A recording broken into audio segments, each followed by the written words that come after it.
जय माँ काली। नमस्कार दर्शक बंधु, मातृशक्ति ओडिया चैनल को आपण मानक स्वागत।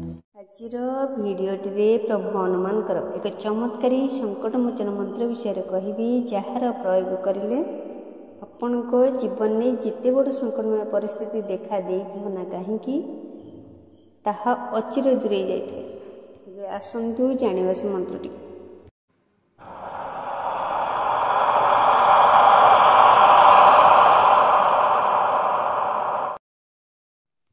हिंदू धर्मानुसार भगवान हनुमान को शिवंकर रुद्रावतार रूप ग्रहण कराए।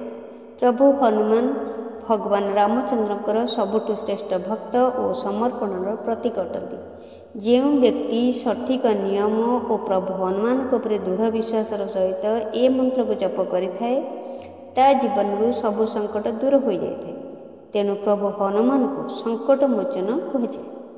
आपण जीवन में जिते बड़ विपद देखा दे ना कहीं एपरिक जदि आप शत्रु भय लगी रोथे, असाध्य बेमार आप पीड़ित था, आप मृत्युवत पीड़ा भोगु था, एपरिक जम जदि आप सामना को आसी पहुँच जाए तेज ए मंत्र जप करने द्वारा जम आप किसी क्षति हटाई पार ना। तेज आसतु से शक्तिशाली प्रभावशाली मंत्र विषय जान। जप मंगलवार दिन ही आरंभ करवा उचित। सकाळु स्नानादि कर्म समापन करी लाल आसन उपरे प्रभु पंचमुखी हनुमान को मूर्ति बा फोटो को स्थापन करी शुद्ध घी दीप जलाई रुद्राक्षमाल यही मंत्र को 11 थर किंबा 1 माला जप करंतु। देखिबे आपण 100% फल पाइबे। ए मंत्र उच्चारण मात्रे सबु संकटर अंत घटिबो।